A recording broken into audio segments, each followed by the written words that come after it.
아멘. 한국에 많은 아이돌 그룹이 있는데 그 중에서 세계적으로 제일 유명한 그룹이 방탄소년단 BTS입니다. 이 한국에 그 아이돌 그룹이 이제 엑소도 있고 EXID도 있고 레드벨벳도 있고 그 많이 있는데 그 왜 이 방탄소년단만 이야기하느냐 이제 하는 분이 있을 텐데 제가 방탄소년단 팬입니다. 예. 이 페이크 러브 그 책 그 노래를 여러 번 들었습니다. 이 방탄소년단이라고 할 때 이 방탄의 그 의미가 10대들의 이제 억압이나 편견을 막는다 해서 이제 그런 뜻이 이제 있다고 합니다. BTS가 작년에 최고의 최고의 어떤 전성기를 누렸는데 미국 빌보드 차트 1위를 그 노래가 차지하기도 하고 그 BTS 멤버들이 그 유엔에서 세계 청년들을 대표해서 연설도 했습니다. 저는 한국에 많은 아이돌 그룹들이 있는데 왜 그 BTS가 그렇게 세계적으로 유명한가 잘 이해가 되지 않았습니다. 그 BTS 소속사가 뭐 큰 소속사도 아니고 또 비주얼이 제일 뛰어난 것도 아니고 노래나 춤 잘하긴 하는데 최고로 잘하는 것도 이제 아닙니다. 그래서 제가 연구를 해봤어요. 왜 BTS가 그렇게 세계적으로 왜냐면 팬이니까 그 연구를 했습니다. 그 이 BTS 소속사가 빅 히트 엔터테인먼트 깜빡했습니다. 팬이라 잘 아는데 제가 깜빡 이제 했습니다. 그 대표가 방시혁이라는 이제 분인데요. 그는 이 BTS 멤버들이 자신의 생각을 자유롭게 표현하도록 그렇게 이제 맡겨두는 그런 편입니다. 다른 아이돌 그룹들은 노래나 이런 춤을 그 전문가들이 다 이렇게 만들어서 그걸 이제 주면 이제 막 연습해서 공연을 하는데 BTS 같은 경우는 자신의 어떤 생각이나 어떤 주장을 자유롭게 곡으로 이제 만들고 또 춤도 만들어서 이제 공연을 이제 하는 겁니다. 그러니까 그 이 젊은 사람들의 어떤 그 힘들어하는 거나 또 고민하는 걸 더 이렇게 잘 표현을 이제 하는 거예요. 노래로 이제 이렇게 춤으로 표현을 하니까 열광을 하죠. 이 BTS의 음악을 들으면서 외국 사람들 같은 경우, 외국 젊은이들 같은 경우 너무 자기를 위로해 준다는 거예요. 내가 이 BTS 음악을 들으면서 새 삶을 찾게 되었다고 하면서 막 우울증을 앓는 그런 청년인데 음악을 들으면서 내가 많이 회복이 되었다. 그러면서 막 열광을 이제 하는 겁니다. 자유롭게 자신들의 어떤 생각이나 젊은이들이 또 청소년들이 뭘 고민할까 그런 걸 막 생각하면서 서로 막 이렇게 토의하면서 그런 막 노래를 만들고 춤을 만드니까 세계적으로 열광을 이제 하는 겁니다. 이 BTS가 지금의 BTS가 될 수 있었던 중요한 이유 중에 하나가 이 방시혁이라는 대표를 이 팀이 만났기 때문이라고 이제 생각됩니다. 사람들은 이제 인생을 살면서 뭐 친구나 선생님이나 어른들을 이제 만나고 이제 영향을 받고 어떤 진로 문제에 있어서 도움을 받게 됩니다. 우리가 캠프를 하면서 새로운 친구들, 선배들, 선생님들을 만납니다. 이런 만남이 이제 뭐 한두 번으로 그칠 수도 있고 오랫동안 평생 동안 갈 수도 있습니다. 우리 JR 선생님들 중에 이렇게 만나가지고 결혼한 그런 분들이 좀 여러 분 계십니다. 여러 만남 중에서 가장 의미 있고 이제 가치 있는 만남은 신앙적인 만남이에요. 그래서 선생님이나 목사님이나 전도사님이나 또 어떤 신앙의 친구를 만나서 예수님을 믿게 되는 그게 이제 가장 소중한 그런 이제 만남입니다. 저도 대학교 1학년 때 이제 친구 소개로 어떤 전도사님을 만났는데 예수님을 믿고 지금 이 자리에 서 있는 겁니다. 그래서 뭐 친구든지 누구를 만나든지 그 사람을 통해서 예수님을 만났다. 그러면 가장 귀한 이제 만남인 겁니다. 하나님 나라와 예수님과 하나님 말씀은 가장 귀하죠. 가장 가치가 있습니다. 그래서 이 하나님 말씀을 들으면 전적으로 이제 반응을 해야 됩니다. 우리가 말씀에 반응해서 살면 어떻게 됩니까? 어떻게 돼요? 성적이 올라갑니까? 아니면 외모가 더 이뻐집니까? 씨 뿌리는 비에 나온 것처럼 30배, 60배, 100배의 그런 결실을 맺게 됩니다. 가장 가치 있고 훌륭하고 위대한 삶을 이제 살게 됩니다. 한마디로 말하면 하나님 같이 살게 됩니다. 그러니까 우리가 하나님 말씀을 듣고 그 말씀에 반응을 하면 하나님 같이 살게 돼요. 예수님이 무슨 말씀을 했는가 하면 너희들이 내가 하는 일을 하고 나보다 더 큰 일을 한다고 하셨는데 실제로 그렇게 살게 됩니다. 이 시간에는 그 하나님의 말씀에 반응한 사람들, 그 사람들의 삶을 우리가 생각을 해보려고 합니다. 그러니까 이 하나님의 말씀에 반응하면 30배, 60배, 100배 그런 열매를 맺는다고 했는데 그런 사람들이 있느냐, 그런 사람들의 삶이 어땠느냐 하는 걸 우리가 이제 살펴보려고 합니다. 그런 사람이 너무 많아요. 근데 한 4명만 살펴보려고 하는데 사마리아 여인과 룻과 요셉과 다니엘 요 4사람만 살펴보겠습니다. 그리고 또 이 말씀을 거부한 사람이 있어요. 이 말씀에 반응을 하지 않은 사람들 3사람을 살펴보려고 합니다. 이 부자 청년, 가룟 유다, 솔로몬, 뭐 많아요. 이렇게 하나님 말씀을 거부한 그 사람 많은데 그 3사람만 보려고 합니다. 이런 사람들의 삶을 살펴보면서 우리도 이제 하나님 말씀 들어요. 말씀을 알고 있는데 어떻게 살아야 되느냐 우리가 진지하게 생각을 해보겠습니다. 먼저 이 하나님의 말씀에 반응한 사람들입니다. 첫 번째로 사마리아 여인입니다. 이 사마리아 여인의 특징이 뭔가 하면 가장 빠른 시간에 가장 짧은 시간에 가장 놀랍게 바뀐 사람입니다. 이 여인의 처음의 등장은 이제 물동이를 들고 우물가로 오면서 이제 처음 이제 등장해요. 그 중동인데 이 중동의 그 정오 시간 12시는 사람들이 이동을 안 해요. 너무 더워가지고. 근데 이 사마리아 여인은 제일 더운 12시에 물동이를 이고 이제 우물가로 이제 오게 됩니다. 이게 보여주는 게 뭔가 하면 사람 관계가 안 좋은 거예요.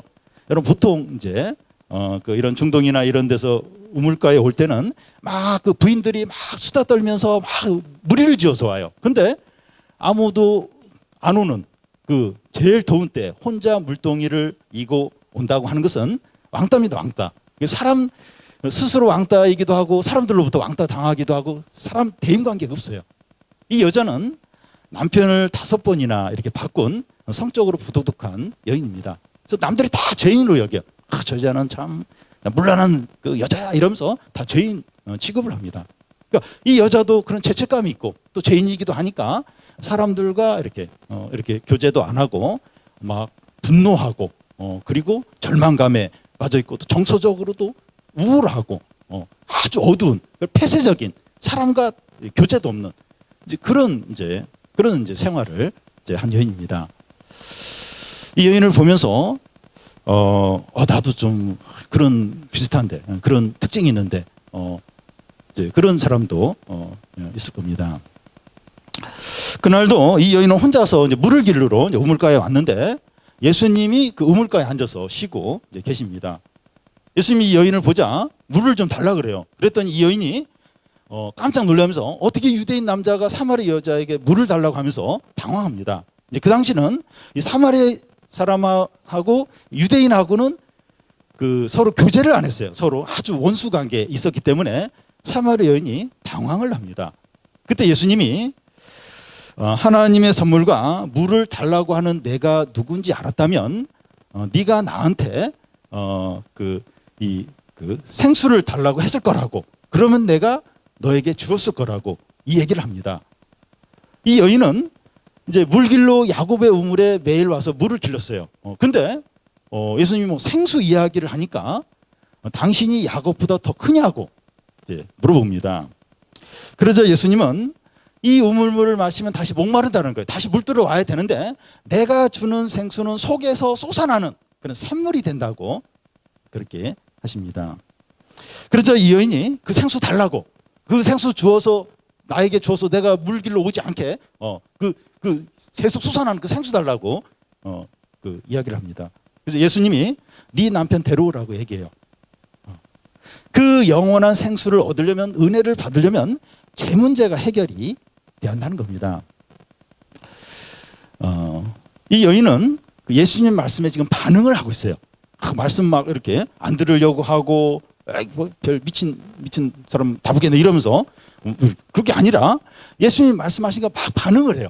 반응을 하고 자기 죄 문제를 그 예수님 앞에서 다루게 됩니다. 그러면서 이 여인이 예배에 대해서 관심을 갖게 돼요. 그러면서 어디에서 예배를 드려야 되는가, 이런 질문을 하게 됩니다. 그러면서 또 무슨 말을 하는가 하면, 이 구약 성경에 보면 메시아가 오신다는 그런 약속이 있다. 그걸 우리가 알고 있다. 그 얘기를 하니까 예수님이 구약에서 오시기로 한 메시아가 바로 나다. 바로 나다. 내가 바로 그 메시아다. 그 얘기를 합니다. 그래서 이 여인이 그 예수님을 믿어요. 믿고 거기서 거듭나게 됩니다. 여러분, 그 사마리아 여인이 예수님과 그 우물가에서 대화를 나누는데 채 1시간이 넘지 않아요. 아주 짧은 시간입니다. 그리고 예수님이 그 여인에게 말하면서 막 뭐 귀신을 쫓아낸다거나 뭐 병자를 고친다거나 그런 기적도 행하지 않았어요. 단지 얘기를 했어요. 그 예수님과 대화를 나눴죠. 예수님 말씀을 했고 이 여인은 들었고. 근데 그 1시간이 채 안 되는 시간에 그 말씀을 듣고 이 여인이 변화가 돼요. 거듭납니다. 새 사람이 됩니다. 우리가 이제 이렇게 예배를 드리고 있는데 1시간 아니면 좀 이렇게 한 50분 한 그 우리 청소년 중에 첫날 저를 보자마자 목사님 2시간 기도하면 2시간 예배 드리면 안 돼요. 이렇게 짧게 해주세요. 저는 2시간씩 설교 안 합니다. 이게 찬양까지 다 합쳐서 이제 아마 2시간으로 생각하는데 2시간 그렇게 할 그것도 안 되고 여러분들 다 기절합니다. 예. 그래서 뭐 1시간이나 뭐 50분이나 그 정도 이렇게 하게 되는데 이 짧은 시간에 우리가 이 말씀에 반응을 하면, 예수를 믿으면 완전히 새 사람이 됩니다. 완전히 변화가 될 수 있어요. 여기서 막 안징뱅이를 막 일으키거나 또 막 맹인을 치료하거나 그런 기적이 없어도 이렇게 말씀을 듣고 이렇게 그 말씀을 믿고 예수님을 믿으면 이 짧은 1시간에 새 사람이 돼요. 거듭나고 완전히 변화가 될 수 있습니다. 그러니까 그 말씀의 능력이, 성령이, 하나님 은혜가 그렇게 이제 놀라운 겁니다. 이 여인이 그 예수님 믿고 새 사람이 되자 그에게 어떤 변화가 찾아오게 됩니까? 이 여인은 원래 물들어 왔어요. 물동이를 가지고 왔는데 예수님을 만나고 예수님을 믿게 되고 그 말씀에 반응을 하면서 물동이를 내려놔요.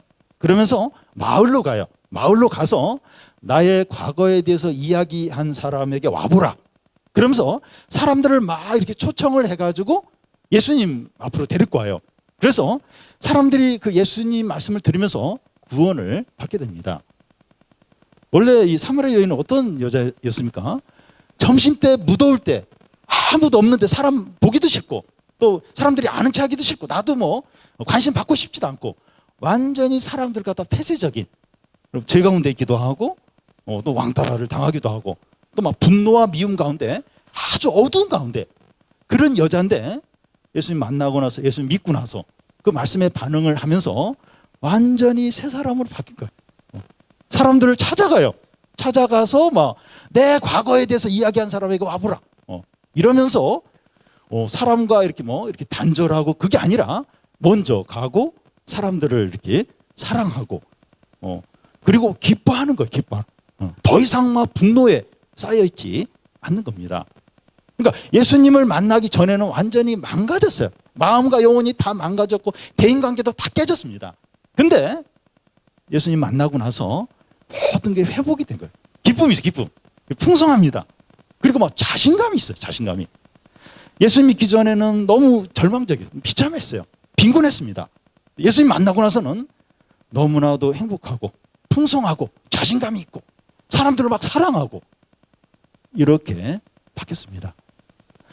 1시간이 채 안 되는 그 시간에 그 말씀을 들으면서 말씀에 반응했는데 완전히 그 마음과 영혼과 사랑 관계가 다 깨어지고 망가지고 너무나도 어둡고 절망적이고 비참하고 그런 여자였는데 완전히 그 1시간도 안 되는 사이에 세 사람이 되었습니다.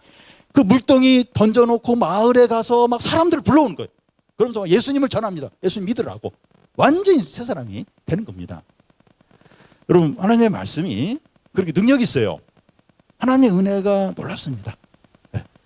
이 하나님의 사랑이 엄청나요. 우리가 이 짧은 시간 이렇게 주님을 바라보고 주님을 믿고 말씀을 믿는 거예요. 말씀에 진정으로 반응을 하는 겁니다. 그러면 그 전에 얼마나 망가지고 참 이렇게 자신감도 없고 분노에 쌓여 있고 어둡고 막 죄 가운데 살았고 그렇다 할지라도 변화가 돼요. 새로워집니다. 내가 내 의지로 그게 아니라 하나님이 그렇게 바꿔주세요. 새 사람이 되게 하십니다. 여러분, 예수님을 믿고 이 말씀을 믿는다는 거, 말씀에 반응하는 게 이렇게 놀라워요. 그 증거가 사마리아입니다. 사마리아. 그리고 실제로 그렇게 됩니다. 그렇게 예수를 믿고 말씀을 믿으면, 말씀에 반응하면 그렇게 사람이 바뀌게 됩니다. 두 번째, 이 살펴볼 사람은 룻이에요. 룻은 룻기에 보면 나와 있는데요. 룻의 이야기의 시작은 너무나 절망적입니다.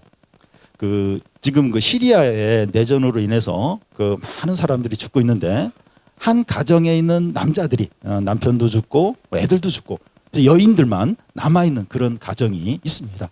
너무 비참하죠. 너무 절망적입니다. 근데 지금 룻기의 그 시작이 그런 이제 분위기입니다. 유다 베들레헴에 살던 엘리멜렉과 나오미란 그런 부부가 있었는데 유다의 그러니까 이스라엘이죠. 거기 이제 흉년이 들어가지고 기근이 찾아와서 모압이란 곳으로 이렇게 재산을 모아가지고 이민을 가게 됩니다. 그 부부는 이제 그 곳에서 이제 두 아들이 있었는데 그 모압 여인과 결혼을 시켜요. 오르바와 룻이라는 두 여인과 이제 그 아들들을 결혼을 이제 시키게 됩니다. 근데 모압에 간 지 10년이 지나면서 그 나오미의 남편이 죽고 두 아들도 죽게 돼요. 그래서 시어머니 나오미와 오르바와 룻, 세 사람만, 여자들만 남게 됩니다. 그 당시에는 지금으로부터 이제 한 3,000년 전이기 때문에 그 여자가 생계를 위해서 할 일이 없습니다. 진짜 이렇게 할 일이 없어요. 직업을 가져서 생계를 유지할 수가 없습니다. 근데 그 유다에 풍년이 들었다. 전에는 기근이 들어서 이제 거기서 그 이민을 왔는데 하나님이 다시 그 유다에 이스라엘에 풍년을 주셨다. 그런 소문을 듣게 됩니다. 그래서 나오미가 이제 자기 고향으로 고국으로 돌아가려고 해요. 그러자 오르바와 룻 두 며느리가 시어머니 따라간다는 거예요. 시어머니 이렇게 돌봐야 된다고 따라오겠다는 겁니다. 그때 이 나오미는 따라오지 말라고. 너희들은 아직 젊으니까 다시 재혼해서 행복하게 안정된 삶을 살라고 말합니다. 그러자 두 며느리 중에 하나인 오르바가 그렇게 해요. 좀 울면서 시어머니 죄송해요 이러면서 이제 이렇게 다시 새로운 삶을 오르바는 살게 됩니다. 나오미는 그 오르바를 가리키면서 룻한테도 너도 너의 동서 오르바처럼 너도 이제 재혼해서 이제 새로운 삶을 살아라. 근데 이제 룻은 이제 그렇지 않은 거예요. 시어머니를 따라오려고 하는 겁니다. 여러분, 그 이방 여인이 그 유다 땅에 오면 이방 여인이라고 해서 재혼하기가 어려워요. 그리고 그 나오미가 다 재산을 챙겨서 왔기 때문에 그 유다에 그 이스라엘 땅에 가도 재산이 없어요. 경제적으로 아주 가난하게 살 수밖에 없습니다. 그러니까 뼈 빠지게 고생만 할 가능성이 많아요. 그래서 그 룻이나 오르바나 그 시어머니 따라오면 안 되고 그냥 거기서 재혼해서 그 안정적인 삶을 사는 게 현명하게 보입니다. 근데 룻은 그 시어머니가 이제 따라오지 마라, 이제 너는 그래 여기 살아. 그러자 이 룻이 어떻게 반응을 합니까? 그 룻기 1장 14절에 보면 룻이 나오미를 부조쳤더라. 그런데 이 부조쳤다고 하는 것은 껌딱지처럼 딱 붙어가지고 안 떨어지려고 하는 걸 말합니다. 시어머니가 화장실 가면 따라가요. 혹시 화장실 간다고 해서 도망갈까봐 쫓아서 따라다니고, 어디를 가든지 시어머님이 딱 붙어가지고 이제 안 떨어지려고 하는 겁니다. 룻이 자꾸 시어머니가 너 그냥 그 동서처럼 그냥 여기 남아서 다시 재혼해서 새 생활 해라, 이제 자꾸 그 얘기를 하니까 무슨 고백을 룻이 하는가 하면, 어머니가 가는 곳에 나도 가고 어머니께서 머무는 곳에 나도 머물고 어머니의 백성이 나의 백성이 되고 어머니의 하나님이 나의 하나님이 되고 어머니께서 죽으시는 곳에 나도 죽어서 묻힐 것입니다. 이렇게 말합니다. 이렇게 너무 분명하게 얘기하니까 시어머니 나오미가 더 이상 이제 이야기하지 않고 이제 룻을 데리고 유다로 이제 가게 됩니다. 룻이 안정되고 행복하고 미래가 보장되는 것을 버리고 불안정하고 위험하고 고생을 할 수 있는 그 유다 땅으로, 그 낯선 곳으로 간 이유가 뭡니까? 단 한 가지예요. 이유는 단 한 가지입니다. 시어머니 나오미를 통해서 하나님을 알게 된 거예요. 이 하나님 나라가 있다, 이런 걸 알게 되었고 자기도 하나님의 백성이 되고 싶었던 겁니다. 그 열망이 얼마나 컸는가 하면 안정이나 행복이나 경제적인 어떤 그런 걸 다 포기하면서 이제 나는 하나님 백성 되겠다, 나는 하나님 나라에 가겠다, 그런 어떤 열망을 이제 갖게 된 겁니다. 밭에 감추인 보아 이 비유나 또 가장 값진 그 진주 비유에서 나오는 것처럼 이 하나님 나라, 이 하나님의 말씀, 이 신앙이 가장 중요하다고 했는데, 이 룻이 이 하나님 나라와 이 말씀과 구원을 가장 귀하게 여기는 겁니다. 여러분, 신앙은 이런 거예요. 신앙은 이런. 예. 그래서 해도 되고 안 해도 되고 가져도 되고 안 가져도 되고. 근데 한번 신앙생활 해볼까? 신앙생활 해보면 이 공부하는데 조금 이렇게 마인드 컨트롤도 되고, 또 그래도 하나님이 복 주시지 않겠는가? 신앙생활 안 하는 것보다 하는 게 낫겠지? 그건 신앙이 아니에요. 신앙이 그게 아니고, 신앙은 자신의 모든 걸 다 거는 겁니다. 신앙은 그만큼 중요해요. 구원이 그만큼 소중해요.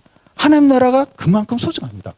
보면 그 시어머니 따라가면 고생길이 열려 있어요. 이방 여인을 누가 아내로 맞이하겠습니까? 이스라엘 사회는 종교 국가인데 너무 어렵죠.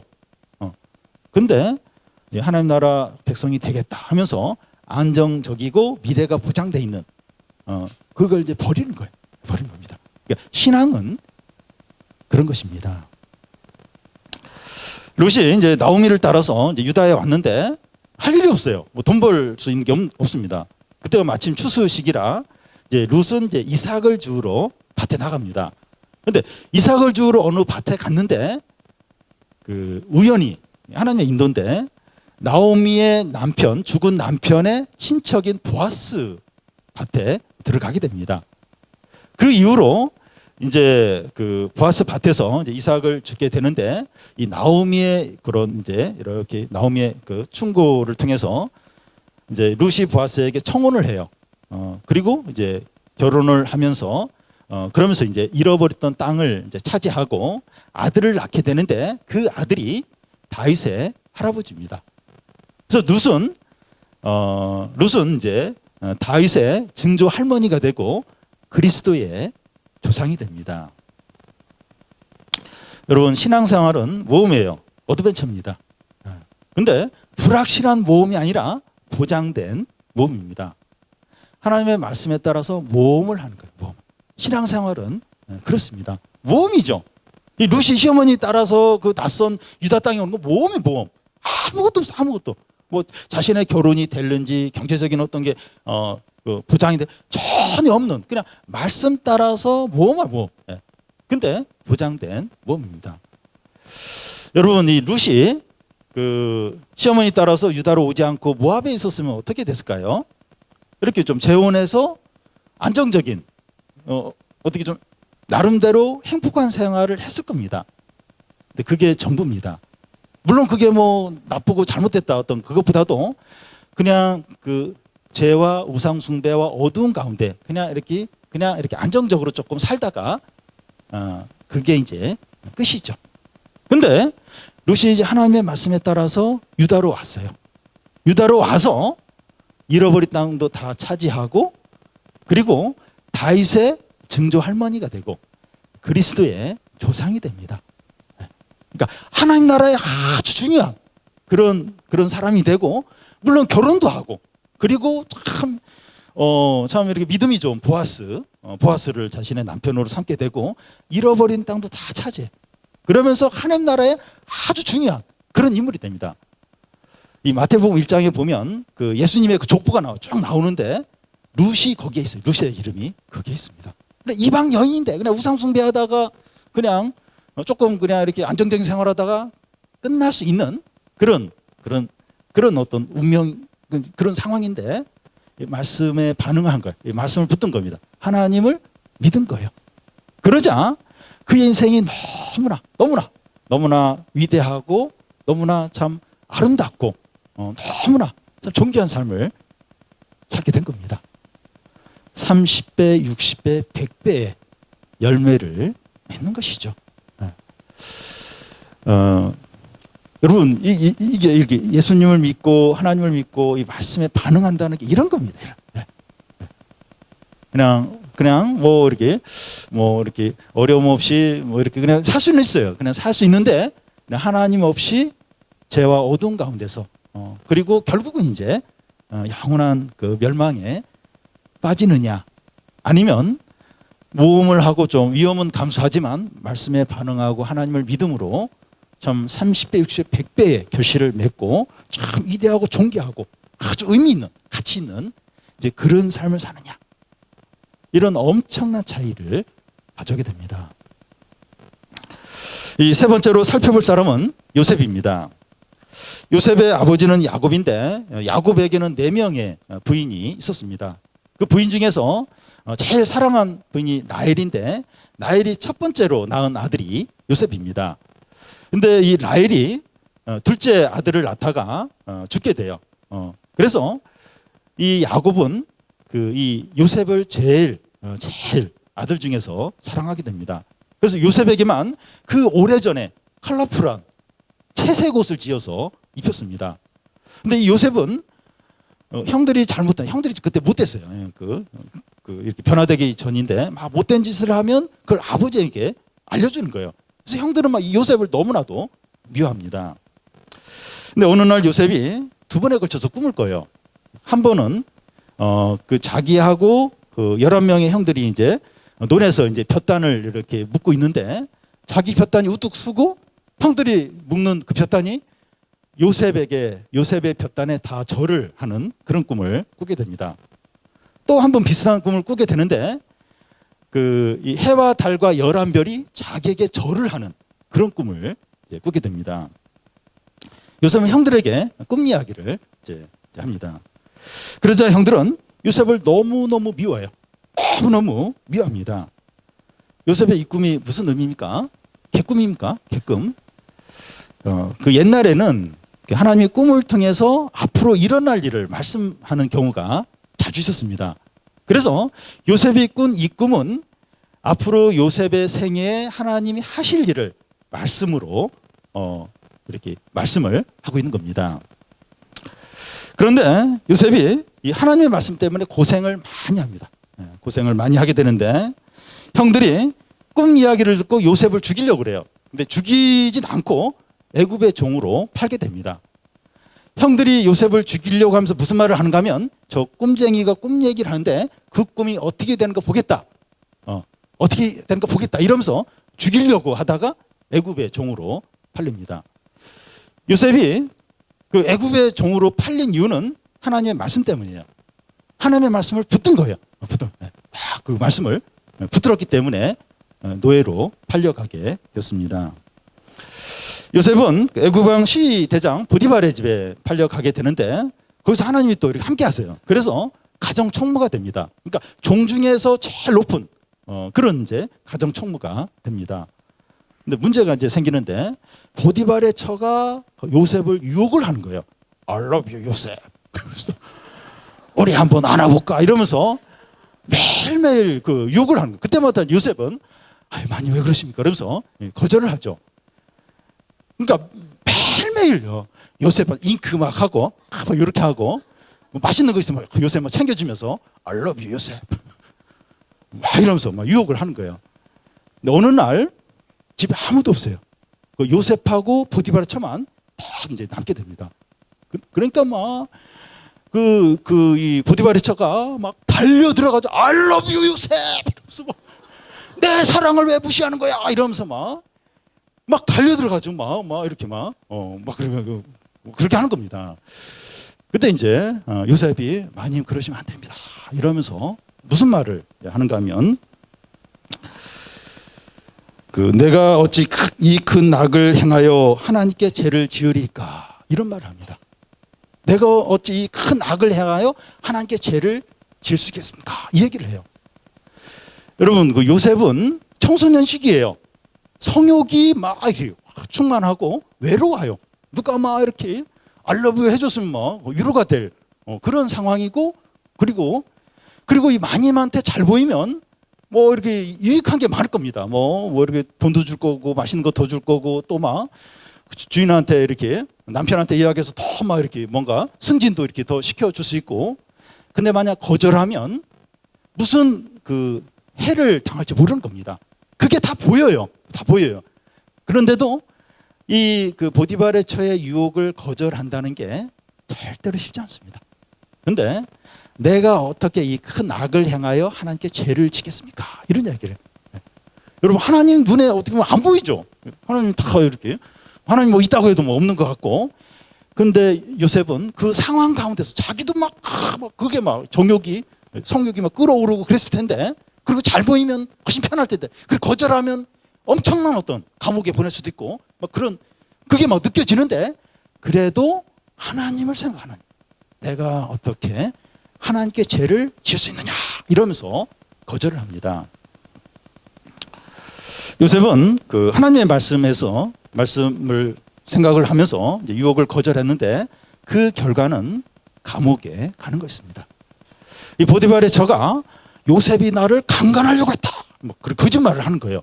자기 막 자존심도 상하고 거절당하고 이랬으니까 거짓말을 해가지고 이제 요셉이 이제 감옥에 갇히게 됩니다. 지하 감옥에 2년간 갇히게 됩니다. 그런데 애굽왕 바로 가지고 꿈을 꿔요. 근데 꿈을 해몽을 해줄 사람이 없는 거예요. 해석을 없는 거예요. 그때 같이 지하 감옥에 갇혀있던 술 간원장이 요셉을 추천합니다. 그래서 요셉이 애굽왕 바로 앞에 가서 그 꿈을 이제 해석을 해줍니다. 7년 동안 이제 큰 풍년이 들고 이어서 7년 동안 흉년이 든다는 겁니다. 이 꿈은 앞으로 하나님이 하실 일을 말씀하고 있는 겁니다. 애굽왕은 이제 요셉이 꿈 해석해 주는 걸 듣고 애굽 총리로 요셉을 삼습니다. 요셉은 이제 애굽 총리가 되자 이제 7년 동안 풍년이 드니까 그 많은 곡식을 창고에 다 이렇게 저장을 해요. 이어서 이제 흉년이 7년간 드니까 그 곡식들을 풀어서 애굽 사람들을 다 살려요. 그리고 가나안에 있는 자기 형제들, 그 아버지하고 그 자기 형들을 다 불러서 이제 이렇게 먹이게 하고 먹고 살게 해주고 그리고 그 가나안에 있는 그 야곱의 가족 자기 형제 70명이 내려오게 되는데 그 이후 400년 동안 그 야곱의 가족 그 이스라엘이 200만 명으로 늘어나게 됩니다. 그러니까 이스라엘이 큰 나라, 큰 민족이 되는 어떤 준비를 이제 요셉이 이제 하게 되는 겁니다. 하나님께서 요셉에게 청소년 때 꿈을 주시면서 하나님 말씀을 했어요. 근데 그 말씀이 성취가 된 것입니다. 요셉은 하나님의 말씀에 반응해서 또 하나님의 말씀을 붙들어서 많은 고생을 했어요. 많은 고생했습니다. 애굽의 종으로 팔려가기도 하고 또 막 보디발의 처의 유혹을 거절하는 바람에 지하 감옥에 갇히기도 하고 고생은 많이 했지만 그래도 다 고난을 다 이겼어요. 그 말씀을 의지해서 끝까지 이겨서 고난도 이기고 죄의 유혹도 이기게 됐습니다. 그리고 그 말씀이 성취가 되면서 많은 사람을 살렸어요. 그리고 하나님의 뜻을 이루게 되었습니다. 우리도 이제 하나님께서 하시는 말씀을 듣고 있어요. 듣고 있고 또 성경으로 읽기도 합니다. 우리가 들은 하나님의 말씀을 흘려버릴 수도 있어요. 그냥 무시할 수도 있어요. 그리고 그 말씀을 붙들 수도 있어요. 그 말씀에 반응할 수도 있습니다.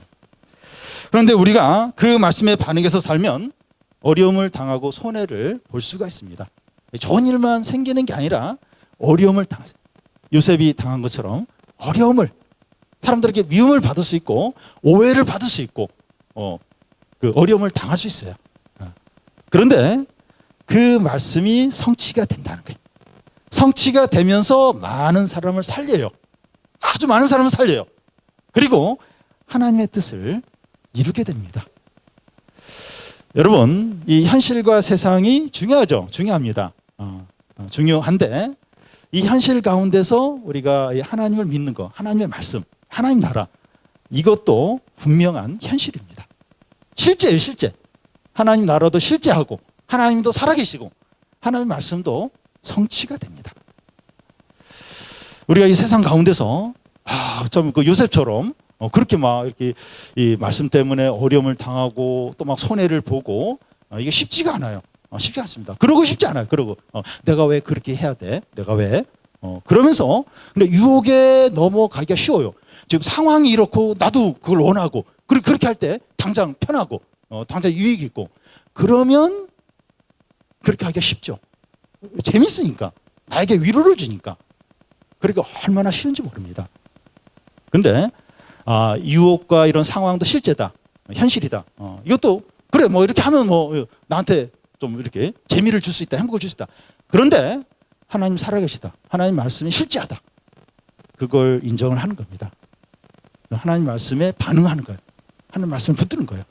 그러면 유혹도 이기게 하고 그 여러 가지 고난도 어려움도 이기게 합니다. 하나님 살아계시고 하나님 말씀은 실제로 이루어진다. 어려움을 이제 이기게 돼요. 그리고 그 말씀이 실제로 이루어집니다. 네. 여러분 이 세상과 이런 그 현실이 영원한 게 아니에요. 영원한 게 아닙니다. 계속 바뀌어요. 계속 바뀌어요. 근데 하나님 말씀은 안 바뀝니다. 하나님은 똑같아요. 하나님은 똑같이 계시면서 그 말씀대로 행하십니다. 여러분 우리가 참 이렇게 현실 가운데서 지금 이 세상 우리 사회에서 이렇게 믿음으로 사는 게 쉽지가 않아요. 얼마나 많은 대가를 지불해야 되는지 모릅니다. 근데 하나님 살아계시고 말씀 이게 진리고 말씀 반드시 이루어지고 그렇게 살면 30배, 60배, 100배의 결실을 맺게 됩니다. 진짜 이렇게 가치 있고 의미 있고 참 이렇게 아름다운 너무나 참 대단한 그런 삶을 살게 됩니다. 이 네 번째로 살펴볼 사람은 다니엘입니다. 다니엘의 이야기는 유다가 바벨론에 망하여 포로로 끌려가는 그런 상황에서 시작이 됩니다. 그 당시 바벨론이 가장 강한 나라예요. 그래서 이제 이 바벨론 왕이 유다를 이제 이렇게 망하게 하고 포로로 끌어가면서 이 왕족이나 귀족 자녀들 중에서 똑똑한 사람들을 뽑아서 3년간 교육을 시키게 됩니다. 그래서 이제 이 바벨론의 신하로 이제 사용하기 위해서입니다. 그들 가운데 다니엘과 세 친구가 뽑혀요. 그래서 이제 3년간 교육을 받게 됩니다. 이 교육을 잘 받고 왕에게 인정을 받으면 출세할 수 있어요. 성공할 수 있어요. 안정된 삶을 살 수가 있습니다. 그런데 다니엘과 세 친구의 진정한 관심은 출세하고 또 성공하고 인정받고 거기에 가 있는 것이 아니라 믿음을 어떻게 하면 잘 지킬 수 있을까? 거기에 가장 큰 관심을 가지고 있었습니다. 그래서 왕이 내려주는 포도주와 음식을 거절을 해요. 그거 말고 채소와 물을 달라고 요청을 합니다. 이 왕의 음식이 그 우상에게 이렇게 바쳤다가 가져온 음식일 수도 있고 또 신앙에 아주 해가 되는 그런 음식이었던 것 같아요. 그래서 이제 이거 말고 채소와 물을 달라고 여러분 한번 실제 비교를 해보십시오. 왕의 음식은 진수성찬이죠. 뭐 고기와 해가지고 육류, 갈비와 또 뭐 온갖 탕수육과 배고프시죠? 예. 이게 뭐? 예. 근데 채소 김치하고 시금치하고 뭐 콩나물하고 그리고 물하고. 예. 예. 근데 뭐 그걸 이제 달라고 하는 겁니다. 그러니까 그걸 책임자가 만약에 내가 너희들에게 그걸 줬다가 너희들의 얼굴이 안 좋거나 건강이 안 좋으면 내가 죽는다는 거예요. 그래서 그렇게 못 한다는 겁니다. 그러자 이 다니엘이 그러면 10일 동안만 채소와 물을 주고 다른 사람하고 비교해서 만약 우리가 얼굴이나 건강이 안 좋아지면 내가 당신의 말을 듣겠다고 그렇게 말합니다. 그래서 열흘 동안 실제로 이렇게 했어요. 근데 다니엘과 세 친구의 얼굴이 훨씬 더 좋은 거예요. 윤기가 있고 살도 통통하고 더 건강이 좋은 겁니다. 그래서 이제 그 다니엘과 세 친구가 요구하는 대로 그렇게 이제 그래 해줍니다. 다니엘과 세 친구는 이 맛있는 음식을 즐기는 거 그것보다도 어떻게 하면 이 하나님의 뜻을 잘 지킬까 그걸 더 우선적으로 여겼습니다. 여러분 그 청소년 이 다니엘도 이제 청소년 시기인데 그 먹는 게 얼마나 중요합니까? 그런데 먹는 것보다도 이 하나님의 뜻이 더 우선이다. 이렇게 이제 하는 겁니다. 오늘날 우리식으로 말하면 이 믿음을 잘 지키기 위해서 다른 친구들이 다 하는 뭐 술이나 담배나 게임이나 야동이나 세상 음악을 절제하거나 포기하는 겁니다. 재밌어. 재밌는데 이건 이렇게 신앙에 해가 돼. 하나님 기뻐하는 게 아니야. 이러면서 그걸 절제하는 거, 그걸 포기하는 거. 우리가 이제 이렇게 하나님을 사랑한다면, 하나님을 제일 우선한다면, 우리는 이제 이런 식으로 이제 할 수 있다는 겁니다. 3년이 지나자 이 바벨론 왕은 이 교육을 받은 그 청년들, 청소년들을 다 모아서 테스트를 합니다. 그 결과가 어떻습니까? 다니엘과 세 친구가 바벨론의 전문가들, 박사보다도 10배가 더 뛰어난 겁니다. 성경에 그대로 나와 있어요. 이 바벨론의 박사들, 전문가들보다 10배가 더 다니엘과 세 친구가 뛰어났다는 겁니다. 여러분 이게 어떻게 가능합니까? 어떻게? 3년간 공부를 했는데 어떻게 그 전문가들, 박사들보다 그 다니엘과 세 친구 그 붙잡아온 사람들을 교육시킨 그 선생들보다도 10배가 더 똑똑한 거예요. 다니엘과 이 세 친구가. 어떻게 가능합니까? 성경에 보면 하나님께서 학문과 지혜를 그들에게 주셨다고 그렇게 나와 있습니다. 물론 열심히 했죠. 최선을 다했죠. 머리가 나쁘진 않았을 겁니다. 근데 하나님의 지혜와 학문을 주셔가지고 그 바벨론의 박사들보다 10배나 뛰어나게 하셨습니다. 이것을 보면서 이 공부도 하는 게 달려있다 이런 생각을 하게 됩니다. 많은 청소년들은 이 공부와 대학 입시는 자기 실력이나 학원 선생님이나 입시 그 전문가들, 입시 상담가들 그런 거기에 달려있다고 생각을 합니다. 그래서 할 수 있으면 하나님은 공부 문제에서 제껴놓으려고 그래요. 하나님 이 부분은 관여하지 마십시오. 이건 우리 학원 선생님 말 들어야 되고 입시 전문가의 조언을 들어야 되고 그리고 내가 또 내 실력으로 내 능력으로 이건 내가 해야 됩니다. 그러면서 할 수 있으면 자꾸 하나님을 제껴놓으려고 그래요. 말씀 안 들으려고 그래요. 좀 방해가 된다고 여기요. 하나님과 공부하는 거하고 자꾸 이렇게 이렇게 갈등 관계, 자꾸 충돌이 일어난다고 그렇게 생각하면서 자꾸 하나님을 제껴놓으려고 제외시키려고 그렇게 합니다. 그런데 이 학교 성적도 하나님께 달렸습니다. 제가 이제 청소년 사역을 올해 캠프를 하면서 학생들을 많이 봅니다. 제가 첫 해 맡은 학생이 이제 중학교 2학년인데 46인가 47인가 저랑 이제 맞먹어요 이제. 그러니까 나이가 많이 든 거예요.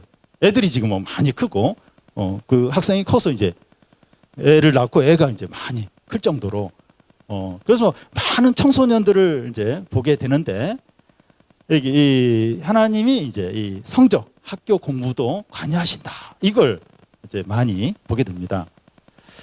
전에 그 우리 JR 선생님 중에서 그 수능 하나 틀린 그 선생님이 있었어요. 근데 그 학생 때 그 캠프에 와요. 방학 때 다 와서 캠프하고 그래서 막 공부에 막 그렇게 해야 그렇게 잘하는 게 아니라 그렇게 해도 이렇게 신앙생활 해도 이 좋은 성적을 얻을 수 있는 겁니다. 어떤 학생은 이제 그 고3인데도 오전 오후 그 교회에서 예배를 다 드려요. 주위에서는 대학을 포기했나 그런 생각이 드는데 그래도 명문대를 이제 갔습니다.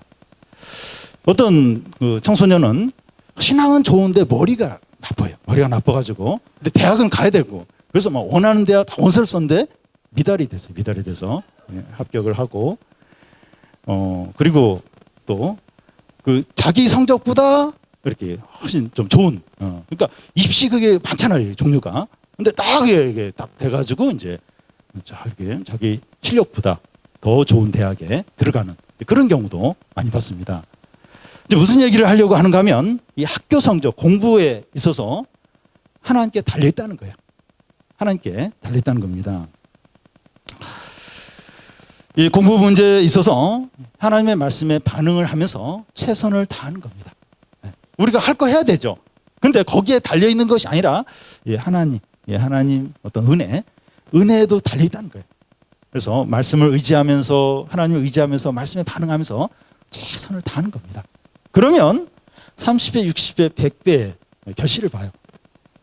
그렇다고 해가지고 이렇게 막 굉장히 이렇게 그 제일 밑에 있는 사람이 갑자기 뭐 1등을 하고 그래서 다 막 놀래게 하고 꼭 그런 일이 있다기보다도 그렇게 믿음으로 이렇게 하나님께 맡기면서 공부를 하는 사람은 그걸 느껴요. 아, 내 실력이 아니라 하나님이 은혜를 주셨구나. 하나님 지혜를 주셨구나. 그런 걸 느낍니다. 그런 고백을 해요. 그런 고백. 아, 이건 참 하나님의 도움이었다. 하나님 은혜다. 그래서 이 공부 문제 제일 어려워요. 제일 힘들어요. 믿음으로 해도 안 되는 것 같아요. 근데 하나님께 달려있습니다. 하나님을 의지하는 하나님. 그리고 말씀에 반응하는 거예요. 이렇게 성경 읽을까 말까, 예배 드릴까 말까. 지금 시간이 없는데. 그럴 때 성경 읽으세요. 예배 드리고 그러고 나서 공부해도 됩니다. 그 시간이 없어가지고 막 걱정하면서 집에 가요. 그러면서 뭐 TV 보고 핸드폰 하고 그러면서 그냥 시간 쓰고 그냥 공부는 조금 하고 그런 경우가 얼마나 많은지 몰라요. 근데 하나님께 드릴 걸 드리고 나면 촉박해요. 촉박하고 막 그래서 막 이렇게 집중해서 공부도 하게 되고 그러니까 시간이 없으니까 쓸데없는 생각이 덜 들어요. 유혹도 덜 받게 됩니다. 그래서 이 공부 문제, 이 성적 문제에 대해서 하나님의 주권을 이제 믿음으로 그러면서 최선을 다하면 하나님이 이렇게 도와주시는 하나님이 은혜를 주시는 것을 경험하게 됩니다. 이 다니엘의 노년에 큰 위기가 이제 닥칩니다. 바벨론이 이제 페르시아에 망하고 이제 다리오 왕이 다스릴 때 이 다리오 왕이 이 다니엘을 총리로 삼습니다. 근데 너무 유능해요. 너무 일을 잘해요. 그러니까 다른 신하들이 막 시기를 하면서 다니엘을 없애려고 합니다. 그래서 이제 어떤 그 음모를 꾸미는가 하면 왕한테 나가서 30일 동안 왕 외에 다른 신에게 기도하거나 예배하는 자는 사자굴에 넣게 하자고 그런 법령을 만들도록 그렇게 하고 왕에게 도장을 찍어달라고 요구를 합니다. 왕은 아무 생각 없이 도장을 다 찍었어요. 다니엘은 이 사실을 합니다. 이렇게 하루에 3번씩 기도를 하는데 내가 만약 기도한 것이 드러나면 내가 총리직에서 쫓겨난다. 그리고 사자굴에 들어간다. 그걸 압니다. 그걸 알면서도 매일마다 예루살렘을 향한 그 창문을 열고 매일 3번씩 하나님께 기도하게 됩니다. 요셉은 이 자기 자리나 목숨보다 신앙을 더 우선적으로 여깁니다.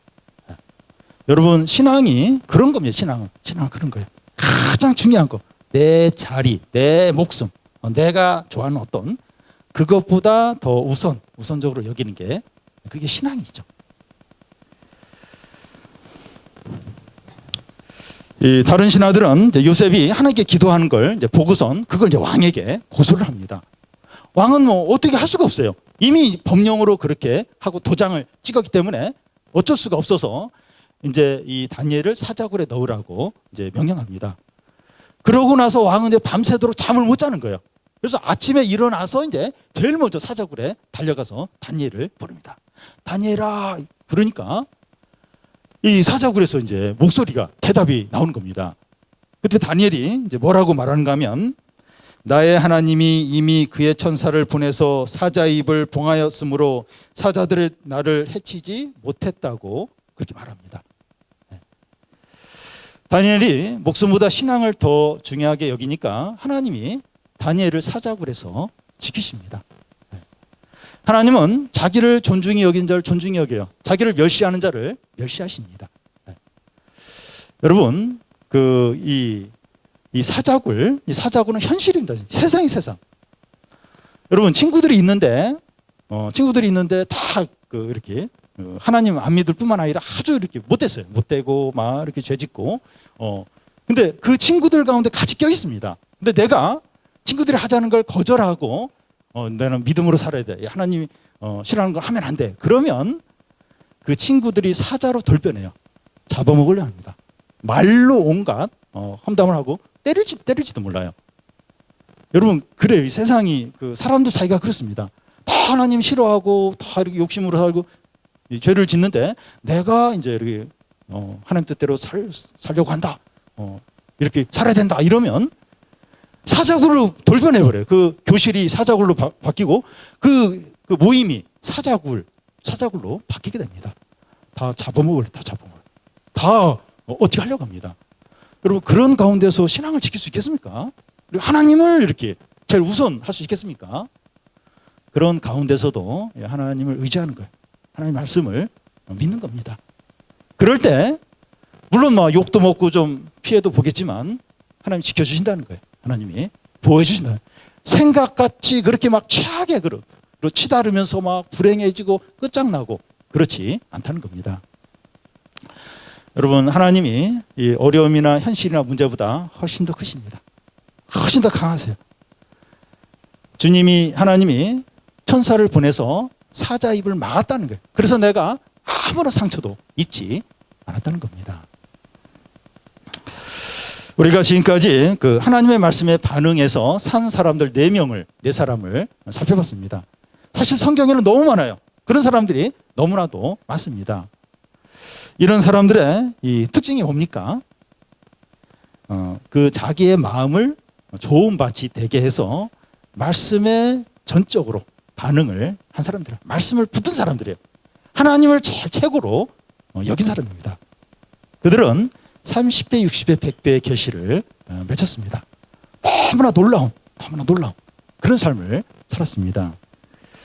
말씀 때문에 고생을 하지만 말씀이 성취가 되어서 자기도 살고 많은 사람도 살리고 하나님의 뜻을 이루었습니다. 여러분, 말씀대로 살면 힘들어요. 왜냐하면 이 세상은 하나님을 인정하지 않아요. 대부분의 사람들은 하나님을 안 믿습니다. 안 믿고 대신에 이제 사단의 어떤 충동질에 따라서 모든 걸 하고 있습니다. 그래서 우리가 말씀대로 살고 하나님 의지할 때 어려움이 있어요. 반드시 어려움이 있습니다. 손해를 보게 됩니다. 그렇지만 그 말씀은 반드시 성취가 됩니다.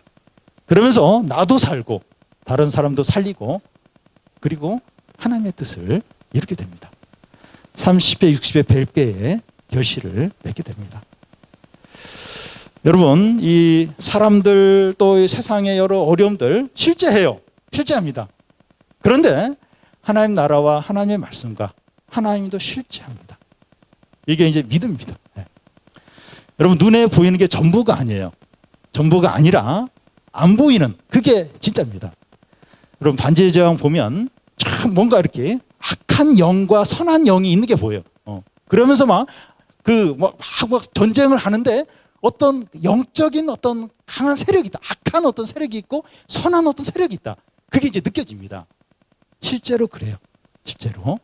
그래서 사단하고 하나님하고 대등하다 그런 의미가 아니라 이 세상이 이렇게 악하고 사람들이 하나님을 그렇게 대적하고 그리고 믿는 사람을 그렇게 미워하고 그 이유가 아주 악하고 교활한 머리가 7개고 뿔이 7인 그런 악하고 그런 사단이 세상을 지배해요. 사람들의 마음을 주관합니다. 그래서 걷잡을 수 없이 죄를 져요. 너무나 악한 죄를 짓고 아주 악한 건데 더러운 건데 포장을 해요. 너무 매력적으로 포장을 해서 사람들을 속게 만듭니다. 그래서 이렇게 믿음으로 사는 게 쉽지가 않은 거예요. 룻이 그 유다로 돌아오는 게 쉽지가 않은 겁니다. 요셉과 다니엘이 믿음으로 사는데 그렇게 사람들이 못 살게 굴고 잡아먹으려고 하는 겁니다. 근데 믿음이 뭔가 하면 그런 악한 세력들보다 하나님이 더 강하시다. 하나님이 살아계시다. 하나님 말씀대로 된다. 그걸 믿는 것이죠. 네. 그걸 믿을 때 그 하나님의 말씀에 전적으로 반응할 때 그 말씀대로 됩니다. 고생은 하지만 말씀이 돼요. 그리고 참 존귀하고 참 풍성하고 참 놀라운 삶을 살게 됩니다. 다음은 이 말씀에 반응하지 않는 사람들을 살펴보겠습니다. 그러니까 말씀을 거부한 이제 사람들을 보겠습니다. 이 첫 번째로 살펴볼 사람은 부자 청년이에요. 이 사람은 부자예요. 젊어요. 그리고 종교심이 있습니다. 그리고 이렇게 높은 자리에 관리직에 있습니다. 오늘날로 말하면 청년인데 고액 연봉이에요. 고액 연봉을 받고 그리고 사회적인 지위가 있고 그리고 교회도 잘 다니는 사람입니다. 이 부자 청년이 예수님께 나와서 어떻게 하면 영생을 얻을 수 있습니까? 하고 묻습니다. 그래서 예수님이 십계명 지켰냐? 그러니까 어려서부터 지켰다 그래요. 그러면 너의 재산을 팔아서 가난한 자들에게 나눠주고 나를 쫓으라고 말합니다. 그러자 이 부자 청년이 근심하면서 돌아갑니다. 이것은 이제 구원을 받으려면 재산을 다 포기해야 된다. 그런 의미가 아닙니다. 또 부자는 천국에 들어갈 수 없다. 그런 의미도 아닙니다. 이 청년의 문제가 뭔가 하면 많은 재산이 그의 우상이에요. 하나님보다도 더 그 우상을, 그 재산을 더 사랑을 하는 겁니다. 그러면 안 된다는 거예요. 그러면 구원 받을 수 없다는 겁니다. 우리도 하나님보다 더 사랑하는 것들이 있어요. 더 사랑하는 것들이 있습니다. 학교 성적이나 대학이나 친구나 게임이나 아이돌 가수나 많은 돈이나 성공 이런 게 이제 이런 게 될 수 있습니다. 우리가 이런 것들을 좋아하거나 중요하게 여기면 구원받지 못한다. 그런 의미가 아니라 하나님보다 더 사랑하고 우선하면 안 된다는 거예요. 그런 것도 좋아할 수 있어요. 좀 볼 수 있습니다. 그런데 그게 이제 하나님보다 더 우선할 때, 더 사랑할 때 안 된다는 겁니다. 우리는 이 부자 청년들처럼 말씀을 듣는데 결국은 자신의 욕심으로 돌아갈 때가 많습니다. 말씀을 들어요. 그런데 결국은 이제 자기가 원하는 거, 욕심대로 행할 때가 많은 겁니다. 그럼 어떻게 됩니까? 이 하나님 나라, 영생, 진리는 뒤로 하고 일시적이고 썩어질 것을 끌어안고 그것과 함께 이제 망하는 겁니다. 네. 여러분 얼마나 어리석습니까? 이 재산이 뭡니까? 재산이 일시적인 거죠. 언젠가는 사라져요. 그게 뭐 좋긴 좋지만 실제로 있긴 있지만 사라지는 거예요. 근데 영생과 하나님 나라와 영원한 것을, 영원한 생명을 포기하고 그 썩어질 재산을 끌어안고 그 재산과 함께 망한다는 겁니다. 우리도 얼마든지 그럴 수가 있는 거예요. 말씀을 듣는데 말씀에 반응을 안 하고 결국은 이제 그 욕심 내가 좋아하는 그게 뭡니까? 그게 뭐예요? 물론 이제 재밌고 좀 뭐 다 나쁜 건 아니라고 하지만 그게 이 영생하고 하나님 나라하고 영원한 거하고 바꿀 수 있는 것이냐 하는 겁니다. 이 두 번째로 살펴볼 사람은 가룟 유다입니다. 가룟 유다는 예수님과 3년간 동고동락하면서 귀신도 쫓아내고 병자도 고치고 복음도 하나님 말씀도 전했습니다. 그렇지만 그는 예수님을 배신해서 돈을 받고 예수님을 팔게 됩니다. 그러고 나서 너무 양심의 가책을 견디지 못해서 스스로 목숨을 끊습니다. 예수님은 가룟 유다에 대해서 그는 태어나지 않았으면 더 좋았을 뻔하리라 했다고 그렇게 말을 합니다. 그리고 가룟 유다의 이름은 영원토록 저주를 받아요. 저주를 받습니다. 가룟 유다는 예수님 말씀을 수없이 들었어요. 3년간 동고동락하면서 그 말씀을 수없이 들었는데 진정으로 반응을 안 했던 겁니다. 반응을 안 했어요. 진정으로. 말씀은 엄청나게 예수님 말씀, 하나님 말씀을 그 눈앞에서 보면서 들었는데 진정으로 반응을 안 했던 겁니다. 이것이 보여주는 게 뭔가 하면 나쁜 짓을 하지 않고 교회를 빠지지 않고 또 중고등부 임원이고 또 성경 지식이 많더라도 그런 것이 우리의 신앙과 구원을 보장하지 않는다는 겁니다. 참 괜찮아요. 참 착한 사람이에요. 예. 근데 그런 게 우리의 신앙과 구원을 보장하지 않습니다. 중요한 것은 하나님 말씀에 반응하냐 하는 거예요. 하나님 말씀에 반응하냐, 그 말씀을 듣고 깨닫고 그 말씀대로 사느냐, 그게 결정적으로 중요합니다.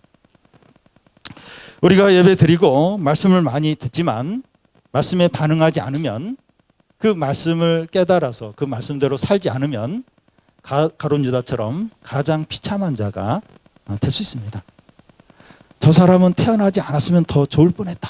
이게 참 너무나도 비극적인 비참한 얘기예요. 근데 말씀을 많이 들어요. 말씀을 많이 읽어서 알고 있어요. 근데 그 말씀에 반응을 안 하는 거예요. 그 말씀대로 안 사는 거예요. 말씀을 매번 무시하는 거예요. 그러면 가룟 유다와 비슷한 아주 비참한 그런 삶을 살게 된다는 겁니다. 세 번째로 살펴볼 사람은 솔로몬입니다. 솔로몬은 다윗의 아들로 이스라엘의 왕이 이제 됩니다. 근데 솔로몬만큼 지혜롭고 부유하고 유명하고 하나님의 축복을 많이 받은 사람이 없습니다. 그는 외교술이 뛰어나서 주위에 있는 나라들, 이 공주들을 이렇게 자기 아내로 삼습니다. 그러면서 동맹을 여러 나라들과 맺게 됩니다. 그러니까 그 강한 나라들, 주위의 많은 나라들과 이렇게 동맹, 사동 관계를 맺으니까 경제적으로, 문화적으로, 군사적으로 강해져요. 아주 이제 안정적으로 됩니다. 문제는 뭔가 하면 그 이방 나라 공주들이 오면서 자기들이 섬기는 이방신을 가지고 오는 거예요. 그래서 솔로몬이 그 공주들, 자기 그 아내로 맞이하는 그 이방 공주들을 위해서 이방 신전을 지어줍니다. 나중에는 자기도 가서 이방 신전에 가서 이방 그 우상들을 섬기게 됩니다. 하나님이 두 번에 걸쳐서 우상 숭배하지 마라. 우상 숭배하지 마라. 두 번에 걸쳐서 말씀합니다. 근데 솔로몬이 안 들어요. 하나님이 우상 숭배하지 말라고 하는데 그걸 두 번이나 더 아마 여러 번 됐겠죠. 거절을 하고 안 듣습니다. 그래서 어떻게 되는가 하면 솔로몬이 죽고 나서 그 아들 르호보암이 왕이 됐을 때 이스라엘이 쪼개집니다. 그 르호보암에게는 한 지파, 유다 지파만 남게 되고 10지파를 다른 사람에게 넘기게 됩니다. 솔로몬이 한 일이 뭔가 하면 그 이방 공주들 끌어들으면서 이 주위에 있는 온갖 우상들을 이스라엘 안으로 끌고 온 거예요. 그래서 이스라엘 백성들이 우상 숭배에 빠지도록 만들어요. 그래서 결국은 이제 이스라엘이 이제 멸망하게 됩니다. 망하게 됩니다. 그 일에 어떤 기초 작업을 한 사람이 솔로몬. 네. 이방 공주들 끌어와서 우상들 신전 만들어 놓고, 그래서 이스라엘 백성들이 우상 숭배 이렇게 하게 만들고, 그래서 이스라엘이 멸망에 빠지도록 하나님 우상 숭배하지 마라. 우상 숭배하지 마라. 안 들은 거예요. 그 말씀에 거부를 했던 겁니다. 우리가 하나님의 말씀을 알면서 거부를 하면 나만 망하는 것이 아니라 다른 사람까지 망하게 할 수가 있습니다. 나만 망하면 되는데 다른 사람까지 함께 망하게 만들 수 있다는 겁니다. 여러분, 죄가 영향력이 있어요. 그냥 자기로 그치는 게 아니라 자꾸 영향력, 나쁜 영향. 그래서 내 가까이 있는 사람, 다 소중한 사람이죠. 어떤 면에서 가족이나 친구나 같이 망하도록, 고통을 당하도록 한다는 겁니다. 우리가 하나님의 말씀을 거부한 이제 세 사람을 이제 살펴봤는데 그 외에도 많아요. 너무나 많은 사람들이 하나님의 말씀을 거부를 하고 반응을 하지 않았습니다. 그들은 어리석은 삶을 살았고 비참하게 되었고 또 주위 사람들을 망하게 만들었습니다.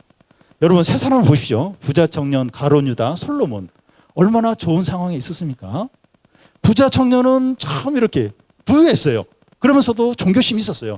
가룟 유다는 예수님의 제자로, 12제자로 3년간 동고동을 했어요. 솔로몬은 하나님으로부터 엄청난 축복을 받았습니다. 그러면서 세 사람 다 동일하게 하나님의 말씀을 들었어요. 말씀을 많이 들었습니다. 근데 동일하게 거부를 했어요. 물론 뭐 세 사람이 똑같은 건 아니에요. 근데 거부를 했어요. 반응을 안 했습니다. 그들은 다 어리석은 삶을 살게 되었고 비참하게 되었고 멸망으로 나가게 됐습니다. 물론 솔로몬은 나중에 회개를 하고 그래서 전도서도 쓰고 그랬다고 하는데 어쨌든 어떤 멸망의 어떤 그런 길로 그렇습니다. 여러분, 말씀을 듣는 건 축복인 동시에 책임입니다. 여러분, 지금 말씀을 듣는데 축복이에요. 동시에 책임입니다. 만약에 이 말씀을 거부하면 이렇게 그냥 무시하고 그러면 하나님은 여러분들에게 그 책임을 묻게 됩니다. 그리고 말씀을 안 들은 것보다 듣고 나서 버렸기 때문에 무시를 했기 때문에 더 비참하고 더 어리석고 더 참 불행한 그런 삶을 살 수도 있습니다. 그래서 하나님이 축복으로 말씀을 주셨는데 이 말씀에 반응을 해야 되죠. 반응을 하고 그 말씀에 순종을 해야 되고 그 말씀을 붙들면서 살아야 됩니다. 그러면 이제 30배, 60배, 100배의 그런 놀라운 가치 있는 아주 의미 있는 위대한 삶을 살게 됩니다. 우리가 이번 캠프에서 말씀을 들었고 말씀을 알게 됐습니다. 우리는 말씀에 전심으로 반응하든지 거부하든지 둘 중에 하나의 태도를 취하게 됩니다. 하나님과 세상 사이에서 말씀과 그 욕심 사이에서 머뭇거리면 안 됩니다. 여러분 두 마음을 품으면 안 돼요. 양다리는 안 됩니다. 양다리를 걸치면 안 됩니다. 딱 결단을 해야 돼요. 어느 쪽이 진실하고 참되고 영원한가 어느 쪽이 생각을 해야 돼요. 그리고 한쪽에 진실하고 영원한 것을 선택을 해야 됩니다. 저는 여러분들이 미련하고 어리석게 되지 않기를 바랍니다. 하나님의 말씀에 전심으로 반응하기를 바랍니다.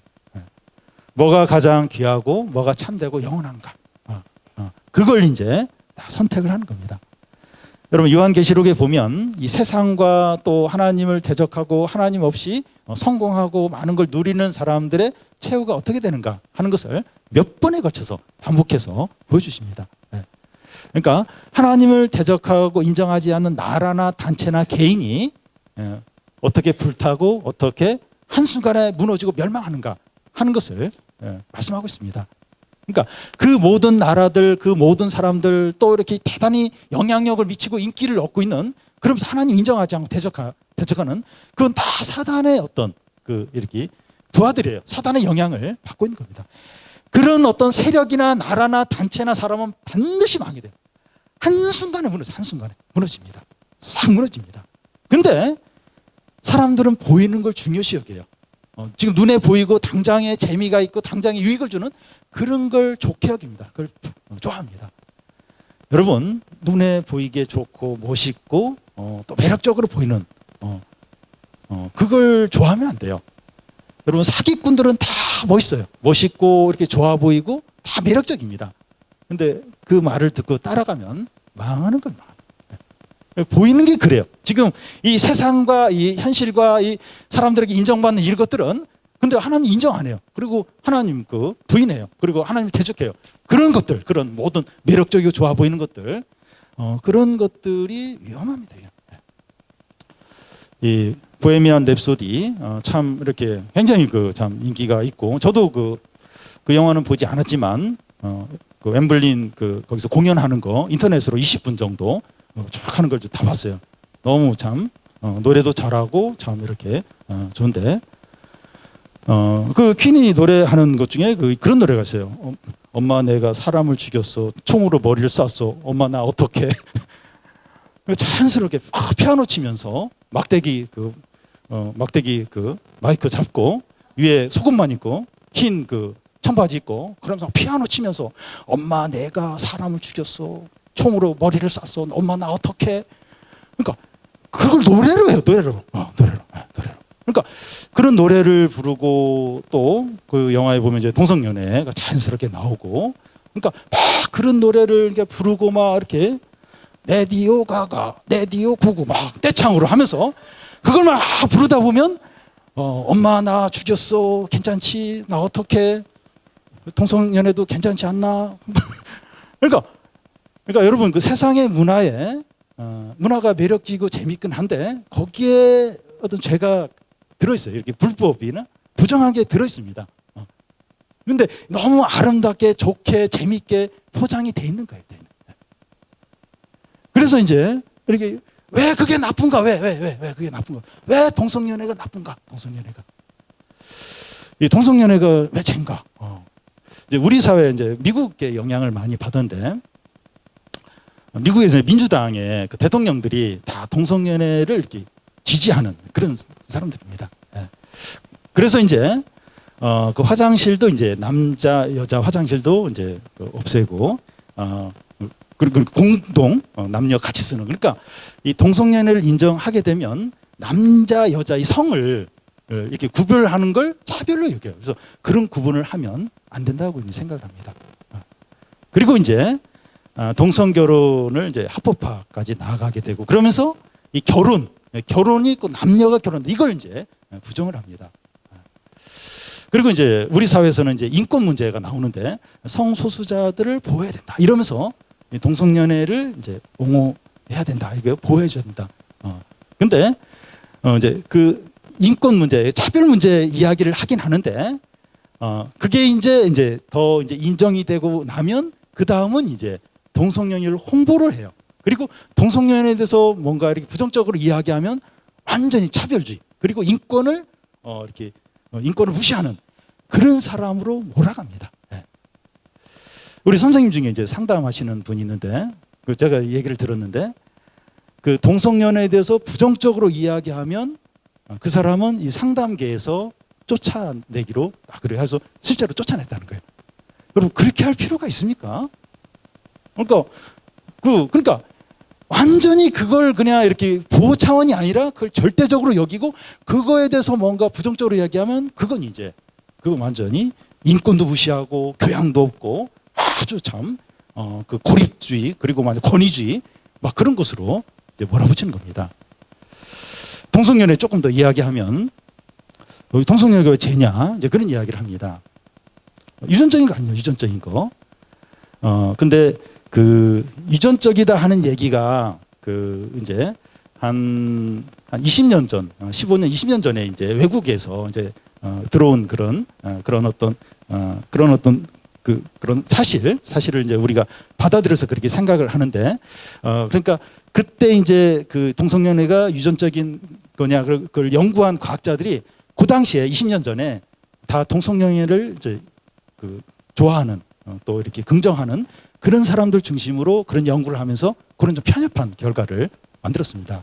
그런데 그 이후에 이제 과학자들이 더 보편적으로 꼭 크리스찬 아닌 그런 과학자들이 연구를 하면서 밝힌 게 뭔가 하면 동성연애는 유전적인 게 아니라 유전과 상관이 없다는 겁니다. 여러분, 유전적인 거면 다 이렇게 합리화되고 다 괜찮은 겁니까? 만약 그렇다면 그 소아 성애자라고 그 애들을 막 성적으로 막 이렇게 추구하는 그런 사람이 있어요. 그것도 이제 유전적인 것으로 얘기를 해요. 그러면 그것도 괜찮은 겁니까? 그러니까 이 동성연애는 유전적인 것도 아니에요. 그리고 또 유전적인 거라고 막 그렇게 하는데 그렇다고 해서 그게 합리화가 될 수가 없다는 겁니다. 전에 그 미국의 그 아이들이 그 방송에서 이렇게 이야기하는 게, 나는 엄마 아빠가 되기를 원하지 아빠 두 사람, 엄마 두 사람 그런 분이 우리 부모가 되기는 원치 않다고 그런 이야기를 합니다. 그러니까 그 지금 막 이렇게 사회가 점점 그렇게 가고 있는 거예요. 여러분, 이제 그 동성연애를 주장하면서 이제 남녀 성의 구분을 이제 그걸 무력화시켜요. 그렇게 하면 차별이다. 그리고 결혼을 이제 남녀가 하는 것도 그것도 이렇게 차별이다 이러면서 부정을 합니다. 이게 뭔가 하면 남자와 여자를 하나님 만드셨어요. 그리고 창세기 입장에 보면 결혼을 하나님 만드셨습니다. 근데 동성연애를 인권을 이렇게 주장해야 된다 하면서 남녀의 성을 이제 부정을 하는 거예요. 그러면서 이제 결혼도 남자와 여자가 결혼하는 걸 부정합니다. 그게 이제 결국 뭔가 하면 남자와 여자를 만드시고 결혼을 만드시고 이 하나님을 부정하는 쪽으로 가는 겁니다. 그러니까 하나님을 대적을 합니다. 하나님 인정을 안 하게 되는 거예요. 물론 이제 동성연애자라고 해서 막 이렇게 무시를 하고 그리고 막 정죄를 하면서 딸을 시키고 막 벌레 보듯이 보면서 막 그렇게 하면 안 돼요. 불쌍히 여기고 그분들도 이제 예수님 믿고 이제 구원을 받아야 됩니다. 그래서 동성연애를 위해서 기도하고 전도를 할 필요가 있습니다. 근데 인권 문제나 또 여러 가지 그런 것으로 해서 이걸 동성연애를 합리화시키고 그런 건 그건 옳지 않습니다. 그리고 무엇보다도 성경에 보면 하나님이 그걸 죄라고 분명히 말하고 있습니다.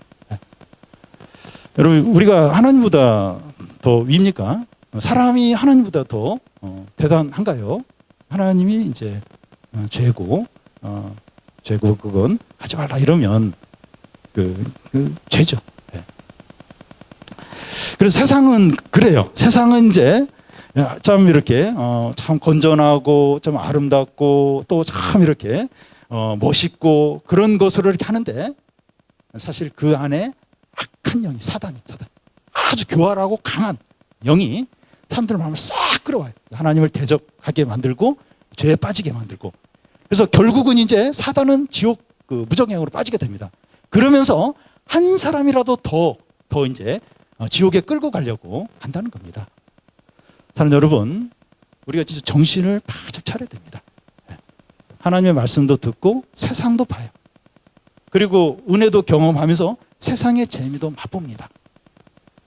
그래서 세상의 일반적인 어떤 그런 건전한 거 얼마든지 누릴 수 있어요. 근데 분명히 죄고 하나님을 대적하고 그리고 성경 말씀과 반대되는 그런 건데도 막 끌리고 그게 막 좋고 그렇게 만드는 게 사단. 아주 악하고 교활하고 그런 어떤 아주 악한 그 영이 세상도 주관하고 또 세상의 문화도 주관하고 영화나 음악이나 모든 게 영향을 주면서 점점 우리가 하나님으로부터 멀어지도록 그래서 우리가 보면 하나님 말씀이 어색해요. 그리고 찬양이 어색하고 왜냐하면 이 세상의 문화에 워낙 익숙해져가지고 세상의 어떤 가치관에 세상의 말들에 너무 익숙해져요. 세상의 구조물들이 이 거짓된 것들이 너무나 많이 들어요. 너무나 오염이 돼. 너무나 썩어 있어요. 그러니까 오히려 세상 썩은 게 오히려 익숙해요. 거룩하고 깨끗한 하나님 말씀이 불편해집니다. 여러분, 그래서 우리가 이렇게 말씀을 듣는 게 예수님을 믿는 게 이게 우리가 진정으로 변화되고 진정으로 새로워지고 진정으로 새 삶을 사는 기회입니다. 우리가 사마리아 여인처럼 참 엉망이고 마음과 영혼이 다 병들고 그럴 수 있어요. 그럴 수 있고 그런데 이 말씀으로 예수를 믿음으로 완전히 새 사람이 될 수 있습니다. 그런 너무 절망적인데 근데 딱 하나님 말씀 의지해서 딱 이렇게 모험을 하는 거 모험을 그게 절대로 헛되지 않습니다. 또 요셉처럼 말씀대로 고난이 있어요. 어려움이 있어요. 어려움이 있는데 끝까지 말씀을 의지하는 겁니다. 하나님 바라보는 겁니다. 그 말씀대로 돼요. 말씀대로 됩니다. 다니엘처럼 참 사자굴에 들어가는 일이 있습니다. 하나님 때문에 말씀 때문에 그런 일이 있어요. 근데 우리가 생각하는 그런 최악의 상황이 일어나잖아요. 하나님 보호를 하십니다. 우리가 좀 애매한 모호한 태도 갖지 않고 좀 하나님을 전심으로 사랑하고 말씀에 순종하고 우리가 좀 믿음으로 살도록 눈에 보이고 화려하고 매력적이고 거기에 속지 않도록 진리는 진리입니다. 하나님은 하나님이고 말씀은 말씀입니다. 우리의 마음이 다 좀 좋은 밭이 되어서 하나님의 말씀에 전적으로 반응해서 30배, 60배, 100배 가장 존귀하고 위대하고 복된 능력 있는 그런 삶을 다 사시기를 바랍니다.